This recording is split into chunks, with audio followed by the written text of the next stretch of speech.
that's really what I got from most of the traditional doctors was there's nothing you can do.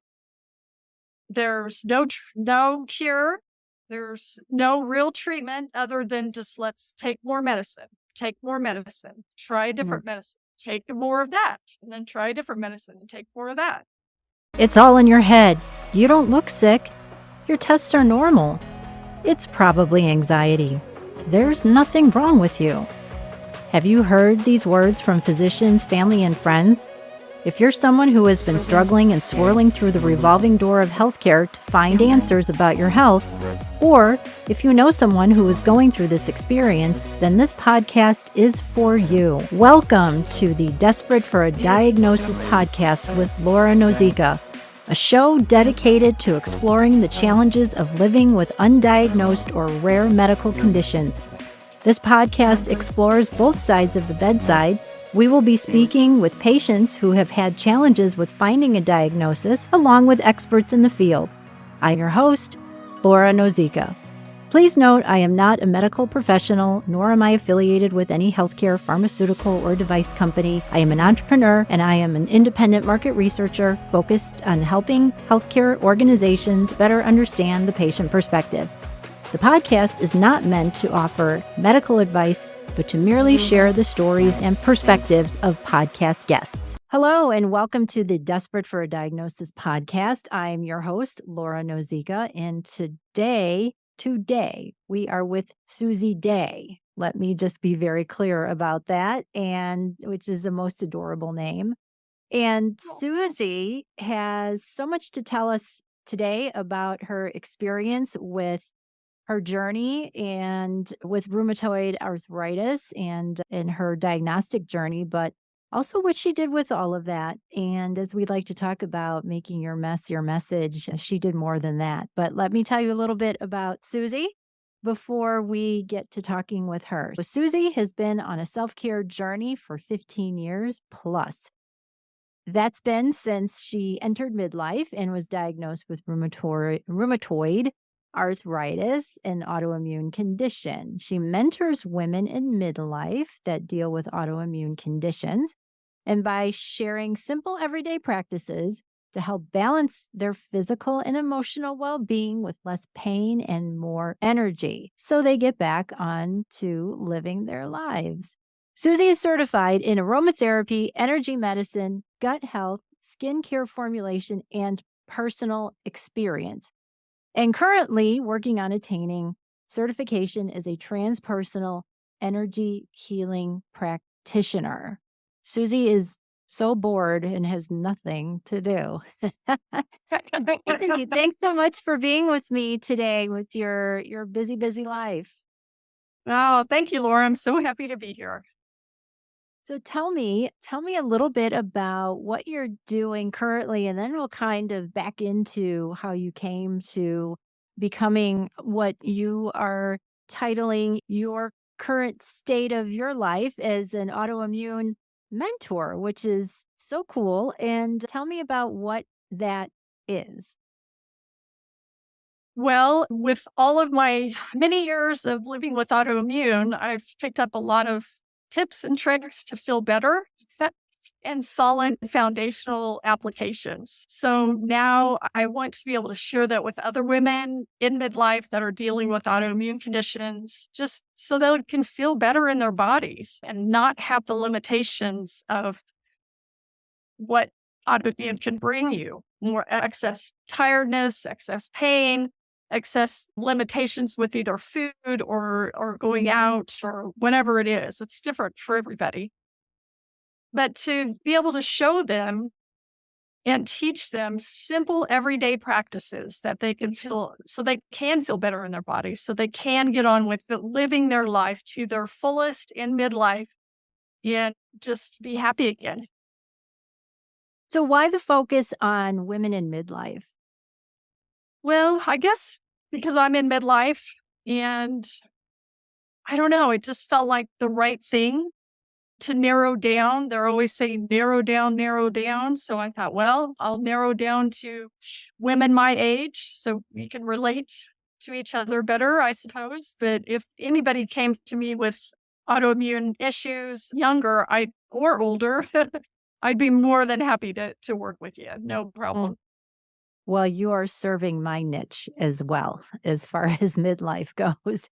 And being Yeah. being in midlife, we're already having all of these changes in our bodies, and we're fatigued as it is, and all of these things are going on.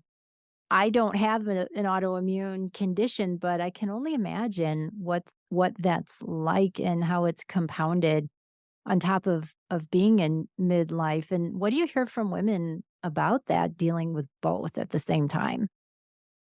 Well, it is definitely a challenge. Being in midlife with all the midlife changes of hot flashes and weight gain and hair loss and all of that fun stuff on top of on top of an autoimmune or vice versa. You have it first and then you go through all this stuff. It's like, oh, it's overwhelming sometimes. However, being able to find some real peace in your heart and in your life and get your energy back in balance really helps overall to be able to handle all of the midlife changes along with autoimmune. So it just needs little tips and tricks and proven foundational techniques that can help balance it all back out. So it's just easier. If we back up a little bit and talk about autoimmune conditions a little more broadly, how do you define autoimmune? Well, it is pretty broad, isn't it? For me, it's rheumatoid arthritis. I also have some thyroid issues that I had years before they even called it autoimmune. Hmm. And so they always say you usually get it in pairs, and they were like 20 years apart, but they still happened. And so autoimmune is just, to me, it's a condition that limits your ability to live your life fully. You're either limited on food or limited by pain or limited by doing the activities you used to always do. Physical activities like going out to ride a bike or go for a walk or swim or run or play with your kids on the floor. I mean, that was my son was about 9, and even though he wasn't really on the floor playing, he was still on the floor, and I couldn't get on the floor with him anymore. And that was hard because that's where kids spend a lot of time Mm-hmm. on the floor and playing. So it changes your whole life. I couldn't walk up and down stairs. I could only do one step at a time. My energy was very low. And most people's are when you have an autoimmune condition. And then coupled with that, you have all the emotional aspects of it, Right. the depression and the overwhelm of, oh my God, this is my life now.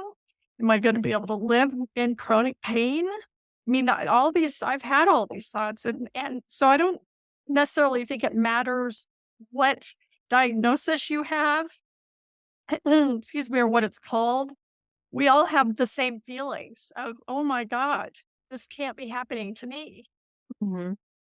So if So, it's rheumatoid arthritis for you, what might it be for other women? What are some of the other autoimmune related conditions that you've come across in your conversations with women or the women that you're currently helping? mhm. Well, lupus is one, fibromyalgia is one, celiac, of course, is one. And I mean, I think there's over 300 or more. I don't even know the exact number, but there's a lot of different autoimmune conditions. Some of them are even breathing, or I think MS is really considered an autoimmune condition. Yeah, there's a lot. So far, I've worked with a few women. Mainly, they've been with RA, but I've had other women that have thyroid issues and real breathing problems. And it doesn't really matter because a lot of the things that I teach and that I'll be sharing will help overall balance your energy. And when the energy system gets rebalanced, things start to fall back into place. Mm-hmm. And because the body is designed to heal itself, basically, it knows what to do. I mean, think about it. When we get a cut on our hand, we don't look at it and hope and do weird things over it to make it heal. It doesn't. You can just watch it heal. It heals all by itself because the body's innate wisdom knows what to do. And I believe strongly that we have that that it can work with autoimmune as well.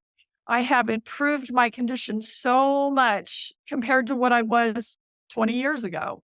Mm-hmm. My food choices, energy work, mindfulness, and essential oils. And now I'm really working, like you stated before, I'm getting certified as a transformational energy healer, where we deal a lot with the emotional aspect of it. And that's huge for everything. Doesn't matter what you're doing in your life. When you're not comfortable in your own mind, you know what I'm saying? When we have it, we block ourselves. We're our own worst enemy sometimes for doing something. Oh, I'll do it later. I'll do it later. And I know that doesn't have to do with the autoimmune part, but it really does in a way, because sometimes when people get a diagnosis, they just go, okay, that's it. That's my life. There's nothing I can do about it, because basically that's what you hear from the doctors, that you're just going to keep getting worse and there's nothing you can do except for take more medicine. And I just wasn't on that page. I just kind of was like, I don't think that's the route I want to go. Yeah. Tell us, Susie, where it all started for you. Walk us through your journey and what your symptoms were initially and what got you to thinking, well, this isn't just your normal ache or pain. Well, yeah, I knew that right off the bat, or very, very, very soon after I started having symptoms. It was one morning in 2000. I woke up and I saw my hand, my curled up fist laying on the pillow next to my face, and I couldn't open my fingers. And I was like, okay. So I kind of pried them open and I was like, all right, that was weird. And then as the day got on or went on, I just felt a little weird all over and just extra tired and kind of like buzzing. You know, just my body just felt funny. And then over the next few months or a few days and into weeks, I should say, I started developing severe pain in my hands, my wrists, my feet, my ankles. That's really where I saw it first. And it was scary. Had got to the point where I could barely stand up out of a chair or lift my arms up above my head. I was in constant pain. And that's scary. That can throw your emotional self into panic mode when you're in constant pain and Sure. you don't know why. Yeah, it's very, very scary. And that So, panic alone can just make everything worse. and yeah, I started on the traditional doctor to doctor to doctor, and I did that for 18 months before I got a diagnosis, and finally was diagnosed with rheumatoid arthritis. And I'm so glad to hear a diagnosis. And nobody wants to have a diagnosis of anything, believe me. But when you don't know what's going on, that's really a lot scarier than at least having something to work with now. So it was a relief. And so I started down the traditional medicine route, and I felt better. The pain subsided greatly, but I was still in a lot of pain. And my right knee would give me trouble. Woke me up at night. And again, even on the medicine, I could only do one stair at a time. And I felt myself getting worse. Again, on the medicine, I was having constant flare ups and endless pain. And I just thought, this just can't be all. There's got to be more. And so my intuition was really knocking on my shoulder saying, if I don't do something myself to take my health into my own hands, I'm just going to keep getting worse. And that's something we all need to know, is we have so much power over our own health. We should never, ever rely on another person or a certain medication to fix it all, because it won't. It won't. And plus, I didn't want to depend on medicine for the rest of my life. And I was tired of doctors, doctors telling me that there was nothing I could do with my RA, that I was only going to get worse, and I was probably going to have a knee replacement in a few years. Journey like seeing all these different doctors? How many did you see? What were their specialties? What were they testing you for? Well, the first doctor I went to was a general practitioner, and she ran a battery of tests, everything you can think of. And she came back to the room and said, "You're perfect." And my heart sunk, because you don't say that to someone that's in excruciating pain. And so that was my first experience with it, and it didn't really get better after that. So she referred me to a rheumatologist. Went to a rheumatologist. He ran the whole battery of tests, couldn't find anything wrong. So he referred me on to a neurologist. So I went to a neurologist. They did a whole bunch of tests, did a whole bunch of battery of things, couldn't find anything wrong. And I was just steadily getting worse. And so it's hard to stay positive and motivated when you keep getting, "You're fine, nothing's wrong. The tests Mhm. are showing nothing's wrong." And yeah, tests are good for some things. And I know that's what they're trained in. But I think I finally went, and I thought, I'm going to have to go to the Mayo Clinic, because I'd already kind of exhausted my resources here, I felt like. So I thought, I'm just going to go to the Mayo Clinics. But I didn't really have the energy. And I was looking through the phone book when we had phone books. This was 20 years ago. Mhm. We Yep. had to manually look things up. And I saw a doctor that said he had Mayo Clinic certified or trained or something like that. And he was right here in Kansas City where I live. And I was like, okay, I'm going to do this. That sounds like an easier option at this point. I'll do this next, and then I'll have to go to the Mayo Clinic. So I went to see him, and he was the best doctor. He was actually a neurologist, and he was the best doctor ever. Out of everyone I saw, because he was determined. He said, "I'm going to find out what's going on with you, and we're going to get some answers here." And I hadn't heard any of them say that. They ran the tests, and they were like, "I don't know what to do. Why don't you go to this guy or that gal or this place?" And I was just like, wow. That kind of leave you hanging. He was really great, and he did. He diagnosed me with the rheumatoid arthritis, or RA, and then I started on the road to feeling better. And so I started on traditional medicine and an infusion shot called Remicade, and did that for about 4 or 5 years. But again, in that time, I was getting worse, and I was Mm. constantly had the flare ups. So I thought, gosh, this can't be my life. To have to go to the doctor every week, 8 weeks, and sit at the office for 3 hours, hooked up to an IV, pumping this medicine into me. Yeah. Ugh, that was not fun. So that's when I decided to take my health into my own hands, do some research, and I found some amazing practices, simple everyday practices that anybody can do. Now, I will clarify, these are simple, but they're not always easy. So we've got to keep that in mind, because one of the first things that I did was look into my food. What was I eating? Was there anything that I was eating that was contributing to my condition, or to my pain, or to my mood? And so I started on this food journey where I went, oh my gosh, I tried every diet there was. And I went from the standard American diet to vegetarian to vegan to raw. And, you know, What did you learn about all of those different diets?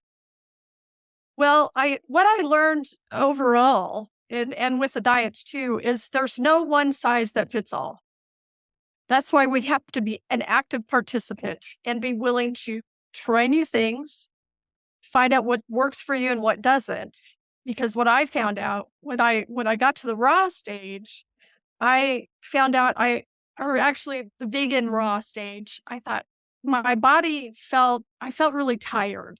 I wasn't getting enough protein. I needed animal protein. And most of us do, but some people can live fine on a vegan diet or a raw diet and they thrive. But for me, when I added fish and eggs back into my mix of food choices, I just immediately had more energy and felt better overall. So I think we just have to be willing to experiment and try. And one of the things that when I work with women is called a food elimination diet, because we won't know what's bothering us if there's something bothering us until we eliminate it from our diet. And it's simple. It only takes 15 to 20 days to eliminate like one food group like dairy. Let's say you eliminate it for 15 to 20 days completely. You can't cheat. That's the hardest part. I know. That's the not easy part. It's simple, just eat it, but it's not easy because it's your favorite foods and your body craves them. Your body craves them after a while. And then you gradually add them back in. I know for me with dairy, that was my toughest thing. Oh, I fought it every step of the way. It took me months to completely eliminate it from my diet. But I'll tell you, once I completely eliminated dairy, I stopped having flare-ups.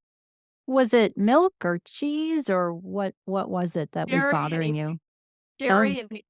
Yeah. Yeah. And the cool thing is I stopped having flare-ups and I've never, ever had one since. And that was over 50 years ago. Oh my gosh. Yeah. And are you still on medication? I'm on a super duper low dose.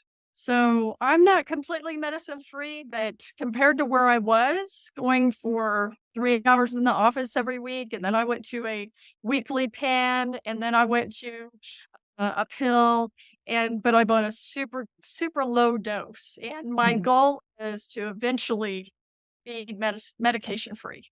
Yeah. Well, that's great. Congratulations that you haven't had a flare and you figured it out. And as you said, it took a while, but we all like the quick fix. And sometimes it's in the form of a pill, but Absolutely. other times we need to work a little harder to figure it out outside of the medicine, the pill. Absolutely. Because I know by the time I got diagnosed, I was like, I don't care what you do to me, just make the pain stop. You don't care. You just, it's not a good life to be in that chronic, severe pain. It's not any fun at all. And so I was on pretty heavy medicine for a while. However, and it did take me a long time to figure out because I did it all on my own. Everything I did was on my own.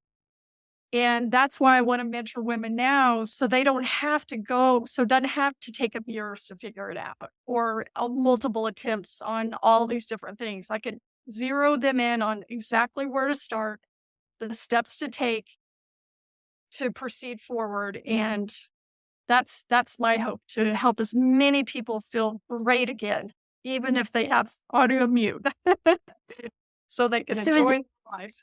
Susie, when you went to see the neurologist close to home by you, what kind of tests did that doctor do that was different from the rheumatologist to get to your diagnosis? Do you recall? I don't think there was that much difference, to be honest. He was just really, his nurse called him a walking encyclopedia. So he likes to figure things out and get to the root cause of it. See, I think he's probably was one of the first functional medicine doctors because he really wanted to figure out what it was. But then once he figured out that wasn't his field, so I couldn't stay with him.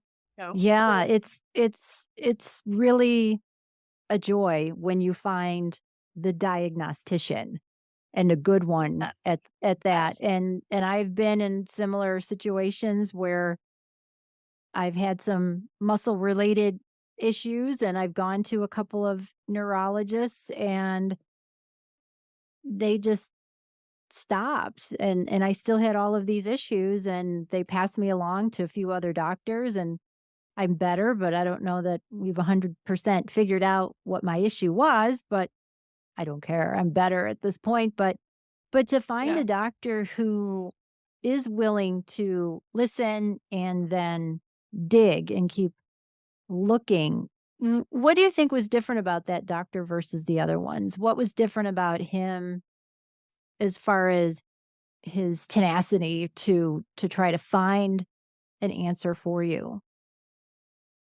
How would you compare and contrast some of the other doctors compared to this neurologist? Well, he just really seemed to really care about me as a patient because even though he was ultra walking encyclopedia, super smart man, every time I went in, he would talk in layman's terms. He wasn't using these big medical terms and things like that. He talked to me like a real person. He could see that I was in pain. I think he really wanted to make a difference in my life and not just me. I'm sure all of his patients. And I'm not knocking all doctors. Please understand that.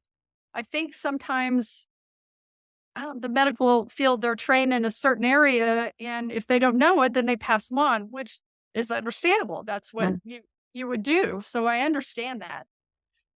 However, I just something about him, he wasn't going to give up. And he didn't until he got an answer, so Mhm. yeah. How would you how would you talk to someone about using their intuition? Because you were very intuitive, your gut was talking to you saying, "This can't be my life." How would you kind of help somebody work through something like that? Like, to get them to think beyond just what the doctor told them? Yeah, sometimes our intuition, it's really our guide in life, and I could look back at my life and go, "Oh, it was telling me not to do that, but I did it anyway." And Mhm. I'm sure we've all had experiences like that, or it's the Yep. opposite, do it," and I didn't do it, and I've regretted it ever since.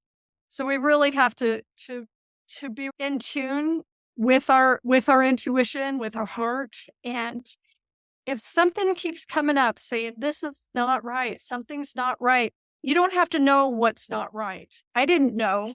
I just knew that if I kept on the path that I was and didn't do anything, that I was just gonna continue to get worse. So, we don't always have to have the answer, but when something's tugging at you saying, "No, don't keep doing this," or "Find something else." Sometimes it's a feeling, sometimes it's a voice, sometimes it's a sign. We keep seeing something, should try something different. Somebody mentions food, maybe you should try eating differently. And you're like, "Oh, no," because a lot of people don't believe that food can make a difference in your health. But I can tell you firsthand it does. And it did for me. And I've never regretted leaving dairy. I just found a replacement. And that's really the key because we're human. We like our little things. So I just found Mhm. a replacement and I'm good. I'm Mhm. good. You found what works for you. Yeah. Yeah. So Yeah.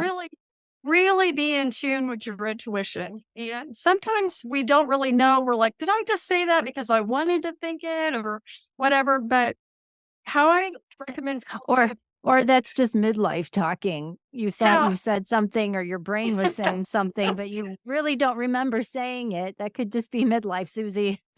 Let's yeah, that's face it. right. And then there's midlife. Right. That's a whole other story. Exactly. Oh, that's funny. But Rob, if it constantly keeps coming up, like, don't do that. Don't do that. You constantly get that feeling and it keeps coming up, even though you've decided, no, I'm going to do it this or I'm not going to do that. But then you question it again. That's your intuition that keeps coming up and saying, something's just not right here. Don't do that. And I always recommend too, don't make any big decisions when Mm. you're unsure. That's another part of your intuition. It's you're like, I'm gonna do this, and then something keeps making you feel like, no, maybe I shouldn't. Or your intuition is telling you, don't do it, don't do it. And you're like, yeah, but it's right. It's on signal and it's good. And so I'm going to do it. No, don't do it. Don't do it. That's your intuition. So if you have doubt, keep like a wrench thrown into your thinking, that's your intuition. And so just don't do anything. Just don't make any decision until it becomes clear. That's the best advice I could give. Yeah. What did you learn about the medical community going through that journey as you were getting bounced around from doctor to doctor? And what were some of your observations? Well, I think, like I said, I kind of felt like I was just another number. We ran the test and you're fine. So I don't know what else to do for you. And why don't you go see this person? And a series of that kept happening. And you just kind of feel like nobody really cares. And nobody really wants to find out.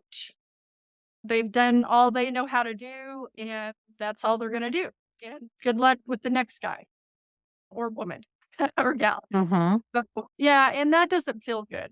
And overall, we need the medical community. I'm not knocking the medical community at all. However, I think there needs to be more. Well, I'm sure, I don't know if anybody's heard of functional medicine or a functional medicine doctor, but that is really the new medicine that's coming on the horizon. It's already here, really, but it's well known. That is really the wave of the future, because functional medicine doctors look at the whole body, what you eat, what you think, how you move. They run the blood tests. They run the test. They look at the whole big picture, not just, oh, the tests are fine, so you must be fine. It's all in your head. Bye-bye. And I've heard so many stories of people sharing that. I just got the same experience I did. I don't know what to do. Maybe this other doctor can help you. Good luck. And yeah. So overall, we need them, but they need to, I feel that the standard medical community needs to broaden their horizon to help all parts of a person, not just the symptom. What's the, I guess I'll just put it this way. What's the worst thing that you had heard from a doctor in terms of how a doctor would talk with you about your symptoms? Anything come to mind? Yeah, I think the worst thing, I was having trouble with my right knee. And it still gives me trouble, but it not like it was. I can walk up and down stairs now with both steps at a time, so that feels good. But it was really disturbing how easily he said, "Oh, you're going to have that replaced in a couple of years." So, and I just thought, really? I don't know. And that was like 15 years ago. So was the interpretation just live with it, live with the pain, because you'll be getting rid of it in a few years, because Susie, you're old. You're old and you're going to have a knee replacement because you're old. So just live with it for now until you get your knee replacement that'll last you 15 or 20 years and deal. That's my interpretation. Yeah, that you said it perfectly. That's really what I got from most of the traditional doctors was there's nothing you can do. There's no cure. There's no real treatment other than just let's take more medicine, try a different medicine, take more of that, and then try a different medicine and take more of that. And so since I've actually gone way down on my medicine. That's great. And you mentioned diet and elimination diets. Any other little quick tips that you'd like to give? Yes, I would actually. When I eliminated dairy and I stopped having the flare-ups, man, talk about motivation. Was so excited. And I kept trying different things that kept eliminating things, gluten, dairy, sugars, oils. certain oils like vegetable oils and even some meats. Those are the big culprits Mm. of symptoms. And so those are the things you want to go through elimination diet. Well, I tried all those things and I didn't have any, I kind of plateaued at a certain point. Like I didn't find another big wow, like eliminating the dairy. However, in 2017, I discovered energy medicine. And energy medicine is an ancient practice, 3,000 years old. It's all about moving energies in the body so that the body can be realigned and it could function and flow better. Mm. And at this point, I was doing the food, and I could only do one step at a time. Once I learned energy medicine, I did daily energy work for 30 days, and I could walk up and down stairs again. I slept better. I had more energy. So much a difference. So and these are all things that I teach and share with women.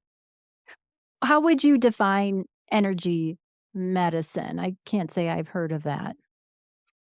Well, again, it's an ancient practice. Have you heard of Reiki? I mean, I've heard of that. Yep. it's about moving energy. You know, we're all electromagnetic. So rub your hands together for it.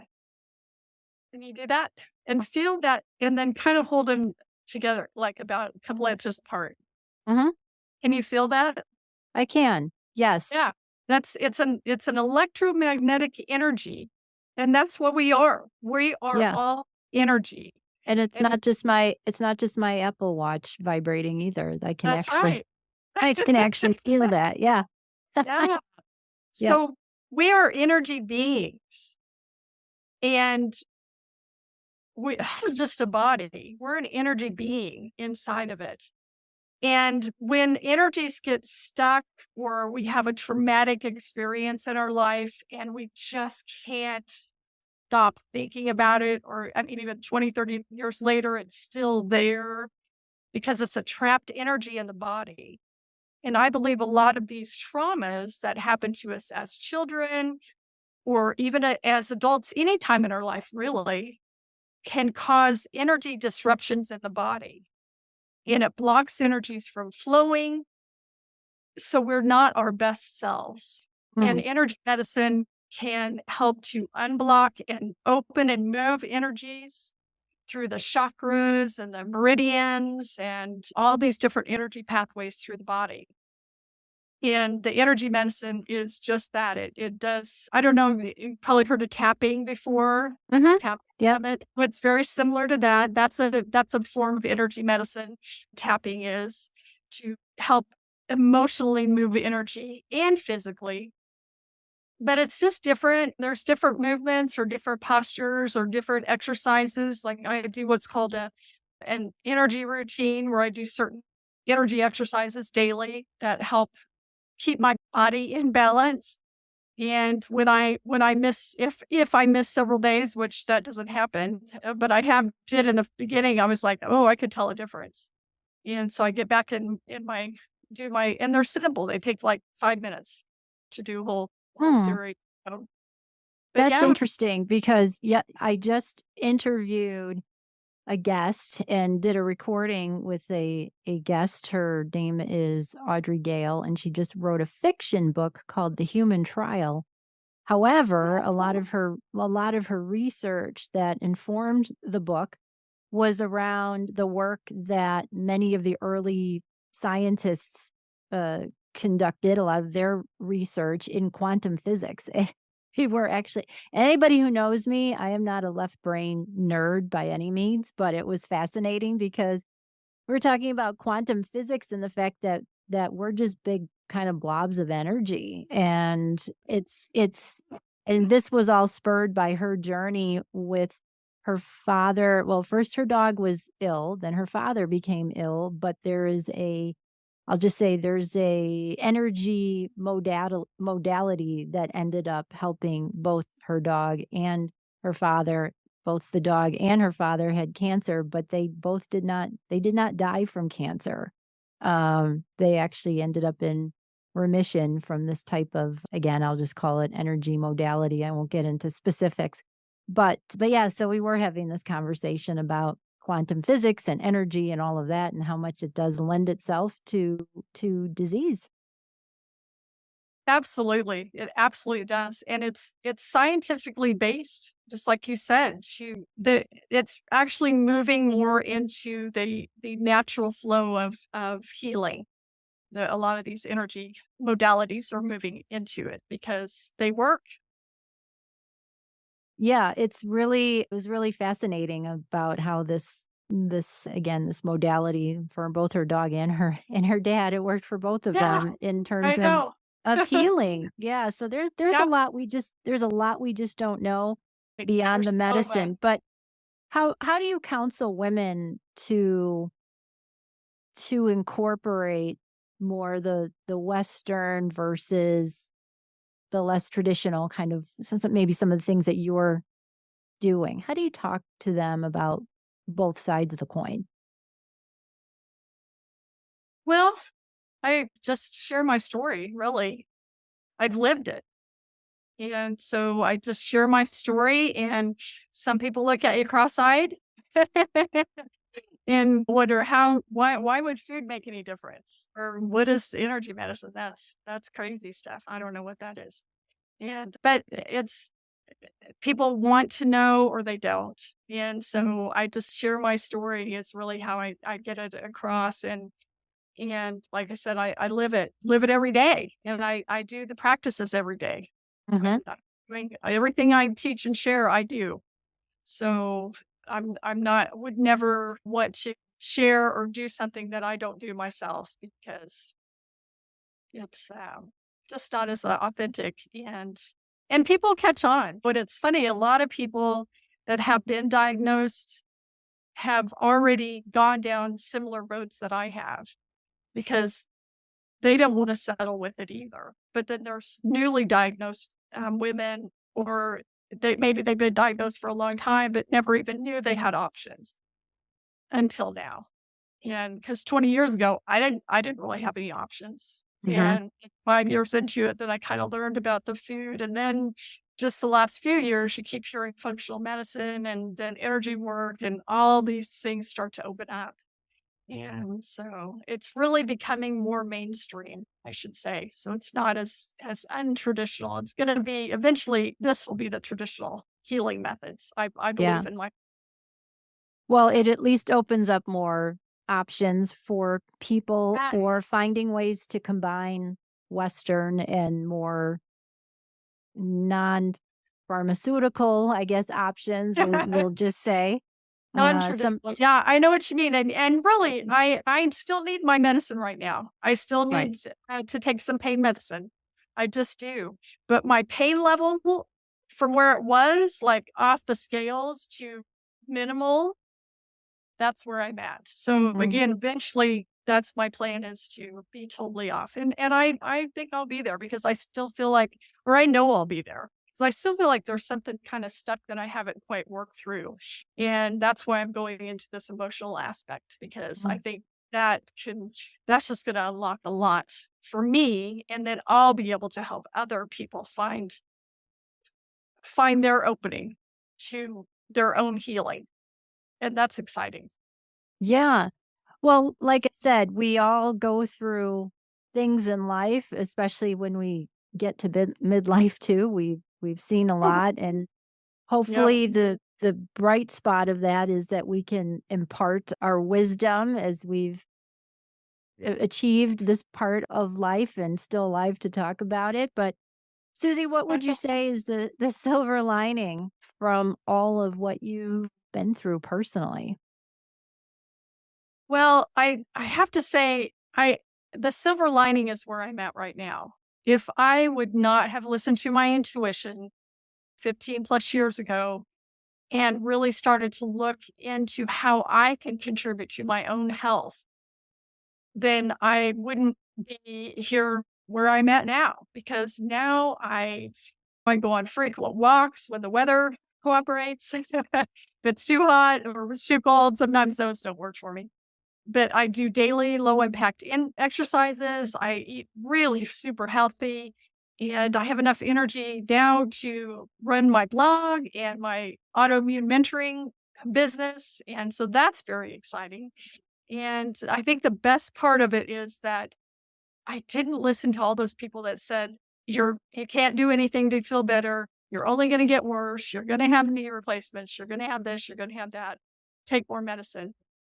And I thought that basically that I couldn't improve my RA at all, but I have improved my RA, and I have less pain now and more energy than I had 20 years ago. That's really exciting. That is exciting. And I can't tell you how much I love these stories of one, perseverance and advocating for yourself, but two, Yes. as a girl, I always love stories about female entrepreneurship. So, Susie, why don't you tell us about where people can find you and a little bit about your website, your blog, etc. Tell us about that. Okay, thank you. Yes. Well, my website is called bloominginmidlife.com. We're going to have a link in the show notes so you'll be able to click right to it. And then I have a little free gift. It is called Your Autoimmune Relief Bundle, 5 Simple Practices to Lessen Pain and Find Your Daily Calm. And so that's just some of the things that I teach so you can benefit from them right away. And one thing I really want to stress to everybody is when you get a diagnosis, remember, you are not your diagnosis. It is just something somebody told you. You have so much control and options. You have so many options to take your own health into your own hands. And I just encourage you, whether you contact me or you find a functional medicine doctor or someone else, we have so many options to feel better. We don't have to say, okay, this is my life now. We don't have to do that. It's kind of back here now in my life. It's like, oh yeah, oh, that thing. I've got that already thing. Sometimes it bothers me, but this is my life. I have full of energy and ready to go. And yeah. So It's a good feeling. It's a good feeling, yeah, isn't it? it Yeah. is Yeah. very good. And I like that you said that the diagnosis shouldn't define you. In fact, I have a friend who a few years ago was diagnosed with a rare myeloma. And I had said to him, this will not define you, but it will define what you do afterwards. And I do believe that that's what happens to us, whatever it is, a diagnosis, other kind of trauma or loss, any of that. I don't think it defines you because, as they say, nobody likes a martyr. And to Yeah, persevere and make something of it yeah, is formidable and definitely respectable. So it's absolutely. I couldn't have done any of this if so. Actually, there's a lot of good came out of it, strangely enough. But I yeah, know, you mean I had known people that they had some issues, didn't know what was going on, but once they got diagnosed, it's like they became it, and they just okay, and they did kind of have that, and it's normal. I'm not. I mean, I felt like that at first too, but then I was like, no, I don't have to settle, and that's what I just want to get across. You don't have to settle for the diagnosis as a life sentence. Be willing to try new things. Be willing to be open to things you've never even heard of before. I never heard of energy medicine before. And wow, it changed my life in a big mhm. way. Yeah. So I like to think too that things happen in divine order for better or for worse. Yes. But I do think things happen for a reason, and we may not always know right away what the reason is when we're in it and slugging through it. But That's right. eventually, I think we figure it out. However long we'll be on this earth, we hopefully can figure it out. But Susie, thank you so much. This has been enlightening, and I love the fact that even though autoimmune conditions are a heavy topic, you certainly made it light and enjoyable conversation for us. So I want to thank you for that. Wonderful. I'm glad. Yeah, That's no, it yeah, doesn't have to be heavy. I mean, if we want to live in the heaviness, then that's a choice. And I chose not to live in the heaviness. And well, it changed my life. Well, amen to that, sister. Thank you. Thank you so much, Susie. And thank you, everyone, for listening. This is another episode of the Desperate for a Diagnosis podcast. I am your host, Laura Nozicka, and everyone stay well. Take care.